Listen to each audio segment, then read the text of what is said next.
Welcome. This is Signal.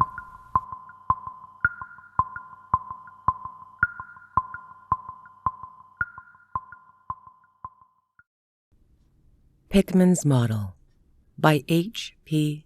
Lovecraft. You needn't think I'm crazy, Elliot. Plenty of others have queerer prejudices than this. Why don't you laugh at Oliver's grandfather who won't ride in a motor? If I don't like the damned subway, it's my own business. And we got here more quickly anyhow in the taxi. We'd have had to have walked up the hill from Park Street if we'd taken the car. I know I'm more nervous than I was when you saw me last year, but you don't need to hold a clinic over it. There's plenty of good reason. God knows. I fancy I'm lucky to be sane at all. Why the third degree? You didn't used to be so inquisitive. Well, if you must hear it, I don't know why you shouldn't. Maybe you ought to, anyhow. If you kept writing me like an aggrieved parent when you heard I'd begun to cut the art club and keep away from Pickman. Now he's disappeared and I go around to the club once in a while. But my nerves aren't what they were. No, I don't know what's become of Pickman, and I don't like to guess. You may have surmised I had some inside information when I dropped him, and that's why I don't want to think where he's gone. Let the police find what they can. It won't be much, judging from the fact that they don't know yet of the old North End place he hired under the name Peters. I'm not sure I could find it again myself. Not that I'd ever try, even in broad daylight. Yes, I know, or I am afraid I know why he maintained it. I'm coming to that. And I think you'll understand before I'm through why I don't tell the police. They would ask me to guide them, but I couldn't go back there even if I knew the way. There is something there. And now I can't use the subway or, and you may as well have your laugh at this too, go down into cellars anymore. I should think you'd have known I didn't drop Pickman for some silly reasons that fussy old women like Dr. Reed or Joe Minot or Bosworth did. Morbid art doesn't shock me. And when a man has the genius Pickman had, I feel it an honor to know him. No matter what direction his work takes. Boston never had a greater painter than Richard Upton Pickman. I said it at first, and I say it still. And I never swerved an inch either when he showed the ghoul feeding. That, you remember, was when Minot cut him. You know, it takes profound art and profound insight into nature to turn out stuff like Pickman's. Any magazine cover hack can splash paint around wildly and call it a nightmare or witch's Sabbath or a portrait of the devil, but only a great painter can make such a thing really scare or ring true. That's because only a real artist knows the actual anatomy of the terrible or the physiology of fear, the exact sort of lines and proportions that connect up with latent instincts or hereditary memories of fright, and the proper color contrasts and lighting effects to stir up the dormant sense of strangeness. I don't have to tell you why a Fusilier really brings a shiver, while a cheap ghost story front piece merely makes us laugh. There's something those fellows catch, beyond life, that they're able to make us catch for a second. Dorr had it. Symie has it. Angarola of Chicago has it. And Pickman had it, as no man ever had it before, or, I hope to heaven, ever will again. Don't ask me what it is they see. You know, in ordinary art, there is a difference in the world between the vital, breathing things drawn from nature or models and the artificial truck that commercial small fry reel off in a bare studio by rule. Well, I should say that the really weird artist has a kind of vision which makes models, or sums up the amounts of actual scenes from the spectral world he lives in. Anyhow, he manages to turn out results that differ from the pretender's mince pie dreams in just about the same way that the life painter's results differ from the concoctions of a correspondence school cartoonist.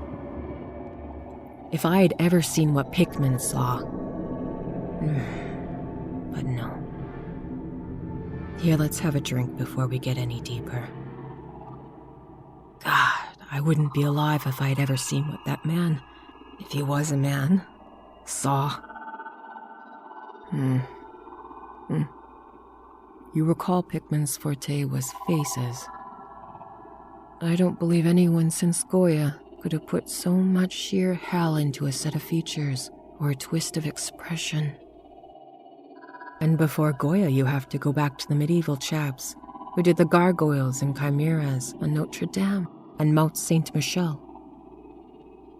They believed all sorts of things, and maybe they saw all sorts of things, too, for the Middle Ages had some curious phases.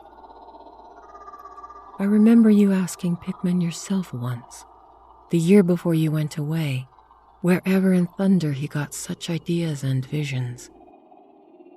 Wasn't that a nasty laugh he gave you? It was partly because of that laugh Reed dropped him. Reed, you know, had just taken up comparative pathology and was full of pompous inside stuff about the biological or evolutionary significance of this or that mental or physical symptom. He said Pickman repelled him more and more every day, and almost frightened him toward the last, that the fellow's features and expression were slowly developing in a way he didn't like, in a way that wasn't human. He had a lot of talk about diet and said that Pickman must be abnormal or eccentric to the last degree. I suppose you told Reed, if you and he had any correspondence over it, that he had let Pickman's paintings get on his nerves or harrow his imagination. I told him that myself, then. But keep in mind, I didn't drop Pickman for anything like this. On the contrary, my admiration for him kept growing, for that ghoul feeding was a tremendous achievement. As you know, the club wouldn't exhibit it, and the Museum of Fine Arts wouldn't accept it as a gift. And I can add that nobody would buy it, so Pickman had it right in his house until he went. Now his father has it in Salem. You know Pickman comes from Old Salem stock, had a witch ancestor hanged in 1692. I got into the habit of calling on Pickman quite often, especially after I began making notes for a monograph on weird art. Probably it was his work which put the idea in my head. Anyhow, I found him a mine of data and suggestions when I began to develop it. He showed me all the paintings and drawings he had about, including some pen and ink sketches that would, I verily believe, have got him kicked out of the club if many of the members had seen them. Before long, I was pretty nearly a devotee, and would listen for hours like a schoolgirl at art theories and philosophic speculations wild enough to qualify him for Danvers Asylum. My hero worship, coupled with the fact that people generally were commencing to have less and less to do with him, made him very confidential with me. And one evening he hinted, if I were fairly closed-mouthed and not too squeamish, he might show me something rather unusual, something a bit stronger than anything he had in the house. You know, He said, there are things that won't do for Marlborough Street, things that are out of place here, and that can't be conceived of here anyhow. It's my business to catch the overtones of the soul, and you won't find those in the parvenu set of the artificial streets of made land. Back Bay isn't Boston. It isn't anything yet, because it's had no time to pick up memories and attract local spirits. If there are any ghosts here, they're the tame ghosts of Salt Marsh and Shallow Cove, and I want human ghosts. The ghosts of beings highly organized enough to look on hell and know the meaning of what they saw. The place for an artist is to love the North End. If any aesthete were sincere, he'd put up with the slums for the sake of massed traditions. God, don't you realize that places like that weren't merely made, but actually grew? Generation after generation lived and felt and died there in the days when people weren't afraid to live and feel and die. Don't you know there was a mill on Cobb's Hill in 1632, and half the present streets were laid out by 1650? I can show you houses that have stood 2 centuries and a half more. Houses that have witnessed what would make a modern house crumble into powder. What do moderns know of life and the forces behind it? You call the Salem witchcraft a delusion, but I'll wager my 4 times great-grandmother could have told you things. They hanged her on Gallows Hill, with Cotton Mather looking sanctimoniously on. Mather, damn him, was afraid somebody might succeed in kicking off this accursed cage of monotony. I wish someone had laid a spell on him or sucked his blood in the night. I can show you the house he lived in, and I can show you another he was afraid to enter in spite of his fine, bold talk. He knew things he didn't dare put in that stupid Magnelia, or in that puerile Wonders of the Invisible World. Look here. Do you know the whole North End once had a set of tunnels that kept people in touch with other people's houses, and the burying ground, and the sea? Let them prosecute and persecute above ground. Things went on every day they couldn't reach, and voices laughed at night they couldn't place. Why, out of 10 surviving houses built before 1700 and not moved since, I'll wager that in 8, I can show you something queer in the cellar. There's hardly a month you don't read of a workman finding a bricked-up arches or wells leading nowhere in this or that old place as it comes down. You could see one near Henchman Street from the elevated last year.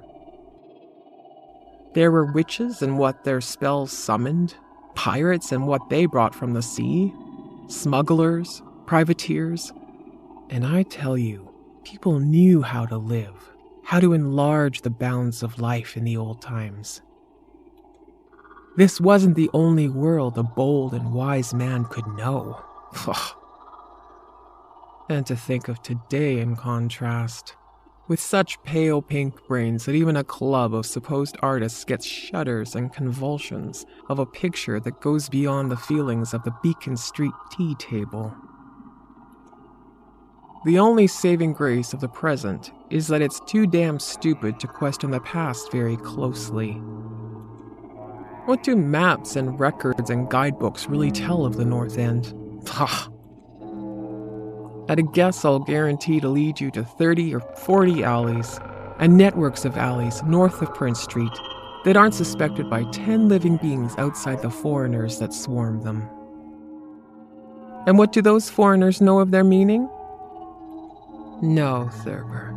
These ancient places are dreaming gorgeously and overflowing with wonder and terror and escapes from the commonplace. And yet there's not a living soul to understand or profit by them. Or rather, there's one living soul, for I haven't been digging around in the past for nothing. See here, you're interested in this sort of thing.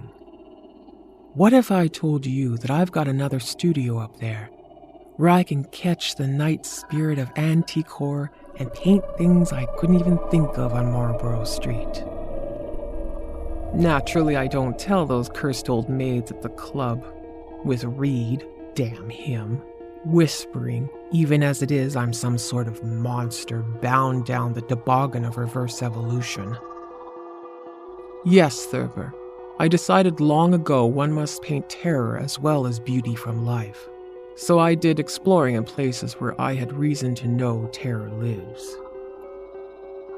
I've got a place I don't believe 3 living Nordic men besides myself have ever seen. It isn't so very far from the elevated as distance goes, but it's centuries away as the soul goes.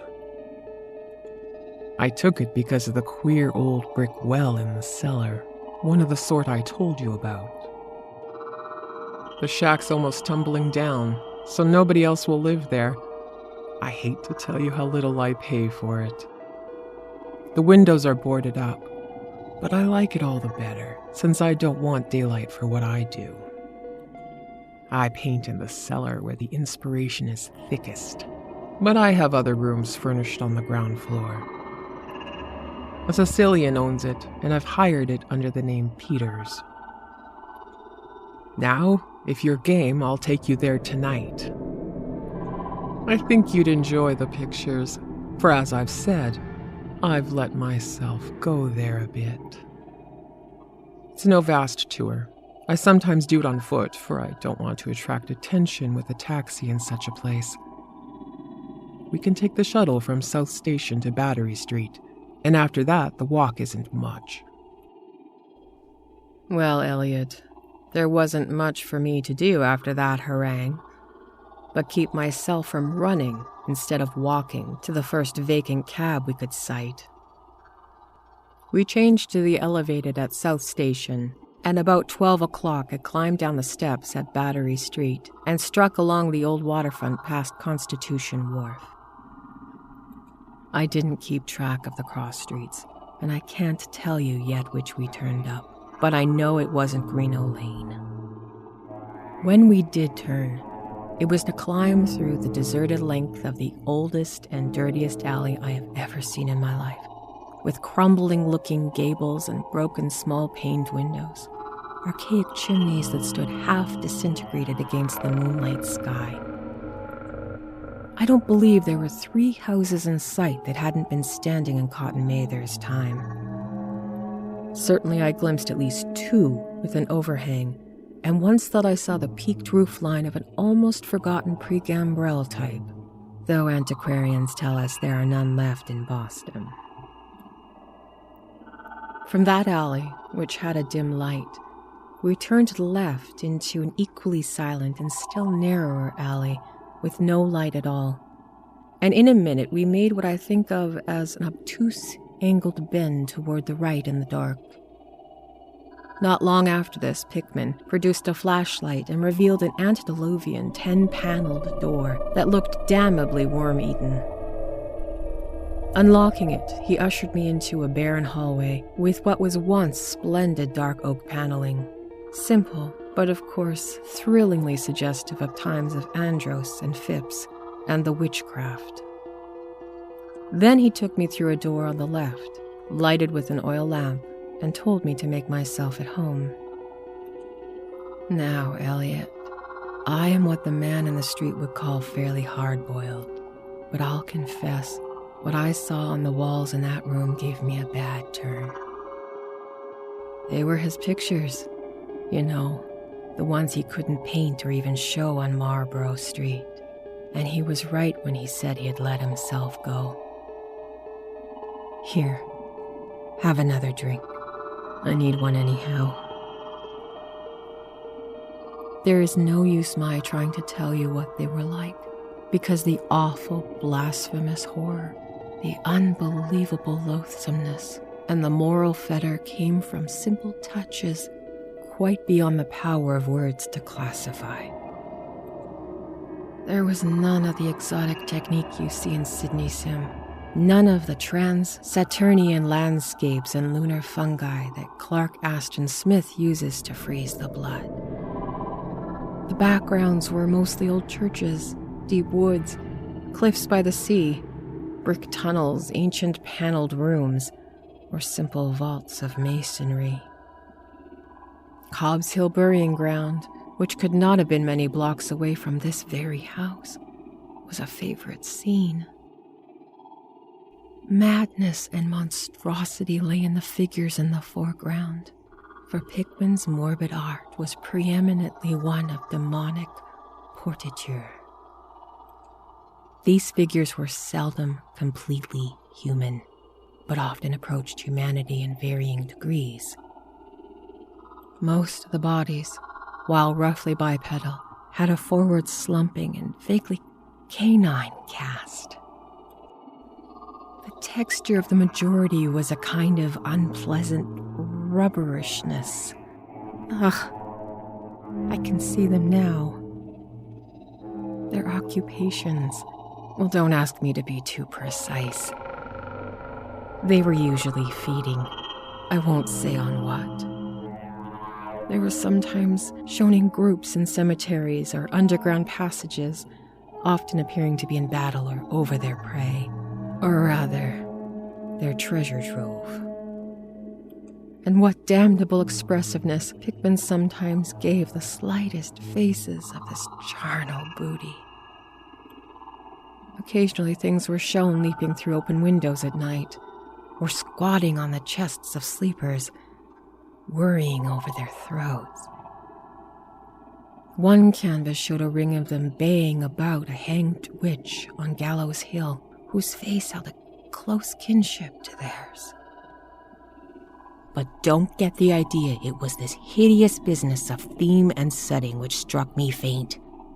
I am not a 3-year-old kid, and I've seen much like this before. It was the faces, Elliot. Those accursed faces that leered and slathered out of the canvas with every breath of life. My God, man, I verily believe they were alive.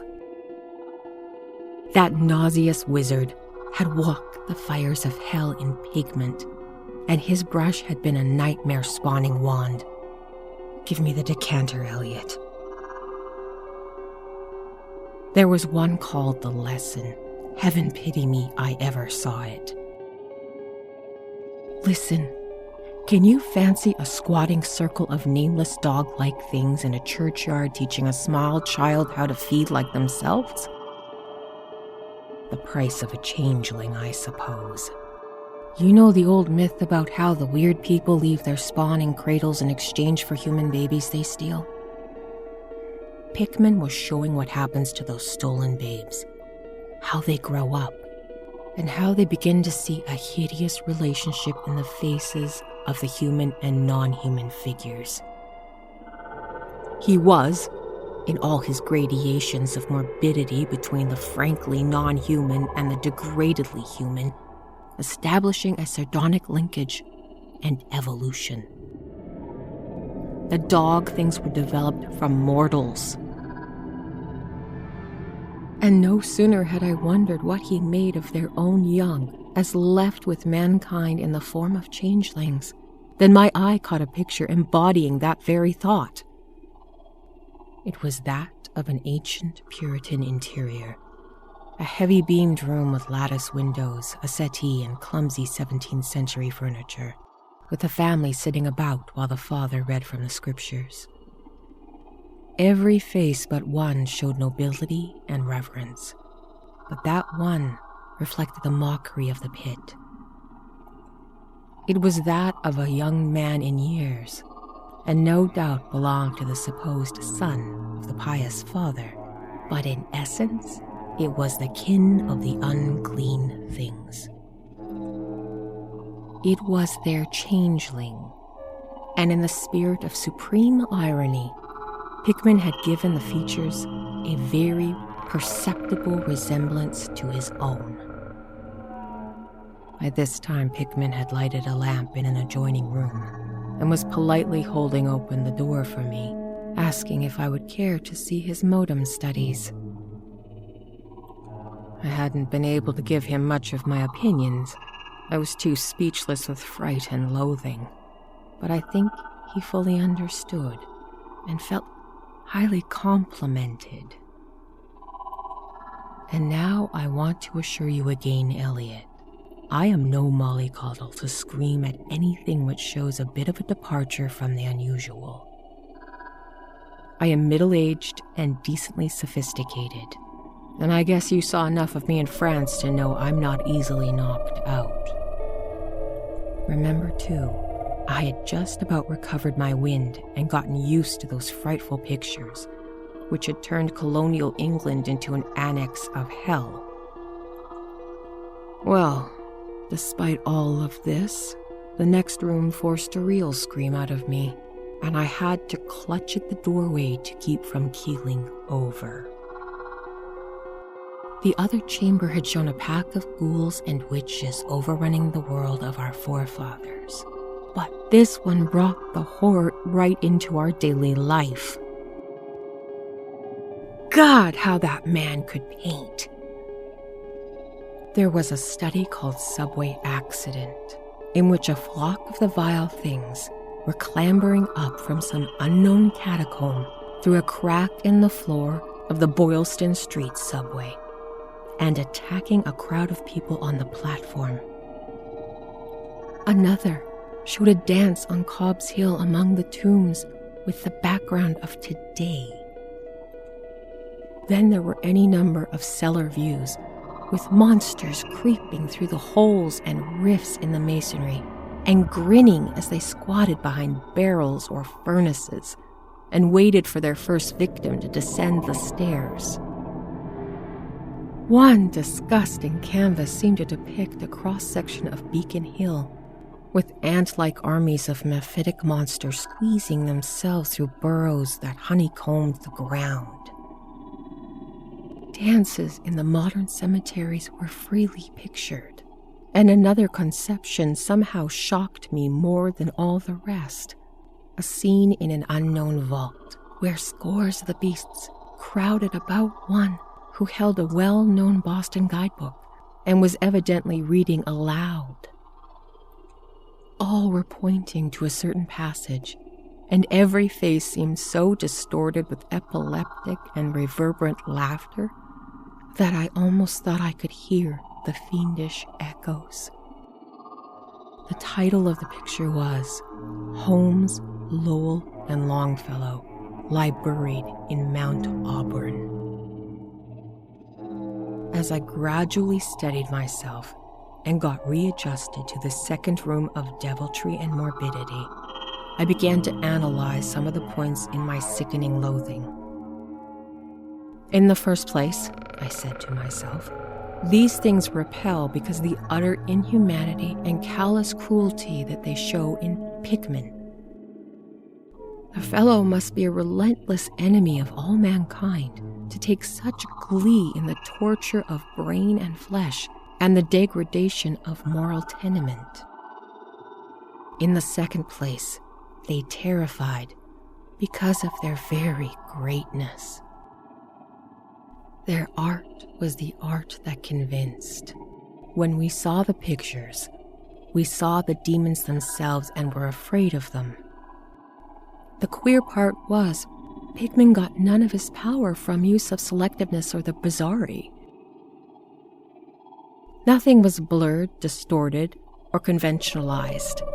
Outlines were sharp and lifelike, and details were almost painfully defined. And the faces. It was not any mere artist's interpretation that we saw. It was pandemonium itself, crystal clear and stark objectivity. That was it, by heaven. The man was not a fantasist or romantist at all. He did not even try to give us the churning prismatic ephemera of dreams, but coldly and sardonically reflected some stable, mechanistic, and well-established horror world, which he saw fully, brilliantly, squarely, and unfalteringly. God knows what that world can have been, or where he ever glimpsed the blasphemous shapes that loped and trotted and crawled through it. But whatever the baffling source of his images, one thing was plain. Pickman was in every sense in conception and execution, a thorough, painstaking, and almost scientific realist.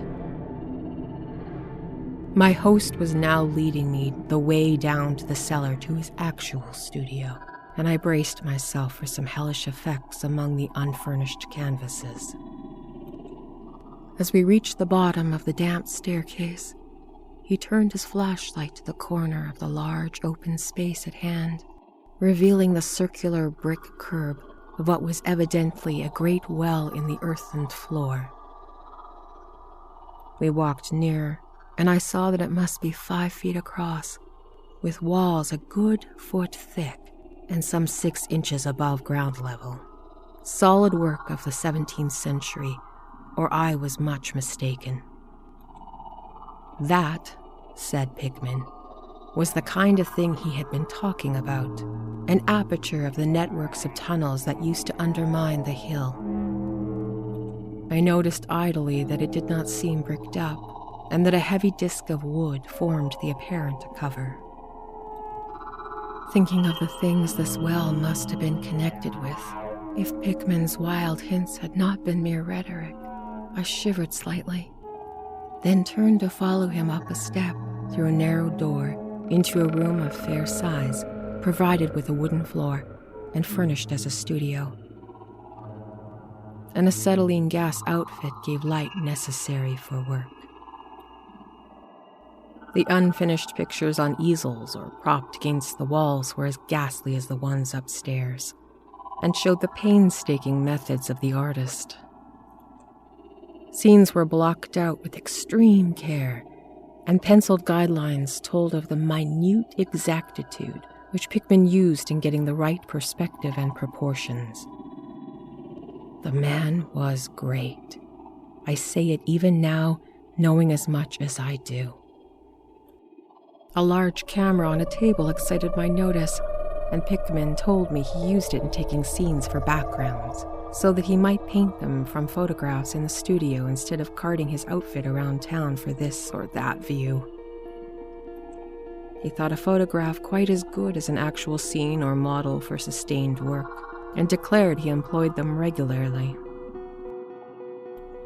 There was something very disturbing about the nauseous sketches and half-finished monstrosities that leered around from every side of the room. And when Pickman suddenly unveiled a huge canvas on the side away from the light, I could not for the life of me keep back a loud scream, the second I had admitted that night. It echoed and echoed through the dim vaultings of the ancient and nitrous cellar. I had to choke back a flood of reaction that threatened to burst out as hysterical laughter.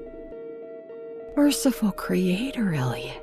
I don't know how much was real and how much was feverish fantasy. It doesn't seem to me that Earth can hold a dream like that. It was a colossal, nameless blasphemy with glaring red eyes. It held in bony claws a thing that had been a man, gnawing at its head like a child nibbles at a stick of candy. Its position was kind of a crouch, and as one looked and one felt that at any moment it might drop its present prey and search for a juicier morsel. But, damn it all, it wasn't even the fiendish subject that made it such an immoral fountainhead of all panic. Not that, nor the dog face with its pointed ears, bloodshot eyes, flat nose, and drooling lips. It wasn't the scaly claws or the mold-caked body, nor the half-hooved feet. None of these, though any one of them might have driven an excitable man to madness. It was the technique, Elliot. The cursed, impious, the unnatural technique. As I am a living being, I have never elsewhere saw the actual breath of life so fused into a canvas. The monster was there. It glared and gnawed and gnawed and glared. And I knew that only a suspension of nature's laws could ever let a man paint a thing like that without a model, without some glimpse of the nether world which no mortal unsold to the fiend has ever had. Pinned with a thumbtack to the vacant part of the canvas was a piece of paper now badly curled up. Probably, I thought, a photograph from which Pickman meant to paint a background as hideous as the nightmare it was to enhance. I reached out to uncurl and look at it when I suddenly saw Pickman start as if shot. He had been listening with a peculiar intensity ever since my shocked scream had waked unaccustomed echoes in the dark cellar, and now he seemed struck with a fright which, though not comparable to my own, had in it more of the physical than the spiritual. He drew a revolver and motioned me to silence. We stepped out into the main cellar and closed the door behind him. I think I was paralyzed for an instant.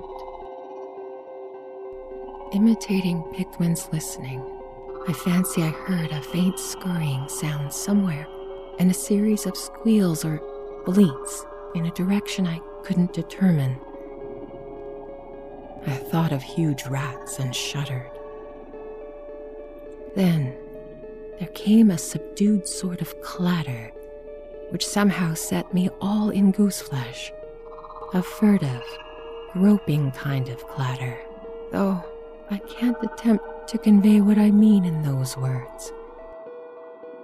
It was like heavy wood falling on stone or brick. Wood on brick. What did that make me think of? It came again, and louder.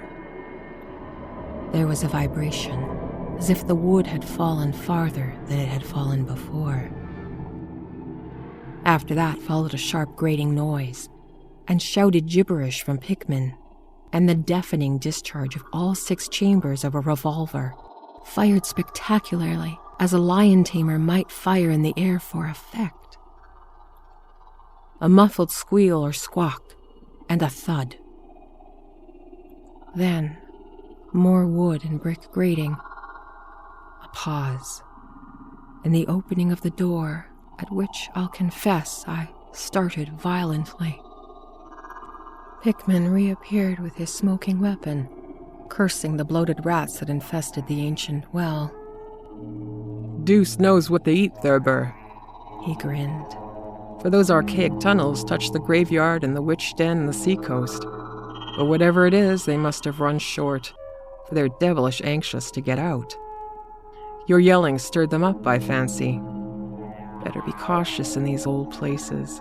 Our rodent friends are one drawback, though sometimes I think they're a positive asset to the way of the atmosphere and color. Well, Elliot, that was the end of the night's adventure. Pickman had promised to show me the place, and heaven knows he had done it. He led me out of a tangle of alleys in another direction, it seems, for when we sighted a lamppost, we were in a half-familiar street with monstrous rows of mingled tenement blocks and old houses. Charter Street, it turned out to be, but I was too flustered to notice just where we hit it. We were too late for the elevated and walked back downtown through Hanover Street. I remember that walk. We switched from Tremont to Beacon, and Pickman left me at the corner of Joy, where I turned off. I never spoke to him again. Why did I drop him? Don't be impatient. Wait, I'll ring for coffee. We've had enough of the other stuff, but I, for one, need something. No, it wasn't the paintings I saw in his place, though I'll swear they are enough to get him ostracized in 9/10 of the homes and clubs of Boston. And I guess you won't wonder now why I have to steer clear of subways and cellars. It was something I found in my coat the next morning. You know, the curled-up paper tacked to the frightful canvas in the cellar. The thing I thought was a photograph of some scene he meant to use as a background for that monster. That last scare had come while I was reaching to uncurl it, but it seems I had vacantly crumpled it into my pocket. But here's the coffee. Take it black, Elliot, if you're wise. Yes, that paper was the reason I dropped Pickman. Richard Upton Pickman, the greatest artist I have ever known, and the foulest being that ever leaped the bounds of life into the pits of myth and madness. Elliot, old Reed was right. He wasn't strictly human. Either he was born in a strange shadow, or he'd found a way to unlock a forbidden gate. It's all the same now, for he's gone, back into the fabulous darkness he loved to haunt. Here, let's have a chandelier going. Don't ask me to explain or even conjecture about what I burned. And don't ask me either what lay behind that mole-like scrabbling that Pickman was so keen to pass off as rats. There are secrets, you know, which might come down from old Salem times, and Cotton Mather tells even stranger things. You know how damned lifelike Pickman's paintings were, and we all wondered where he got those faces. Well, that paper wasn't a photograph of any background after all. What it showed was simply the monstrous being he was painting on that awful canvas. It was the model he was using, and the background was merely the wall of the cellar studio in minute detail. But my God, Elliot, it was a photograph from life.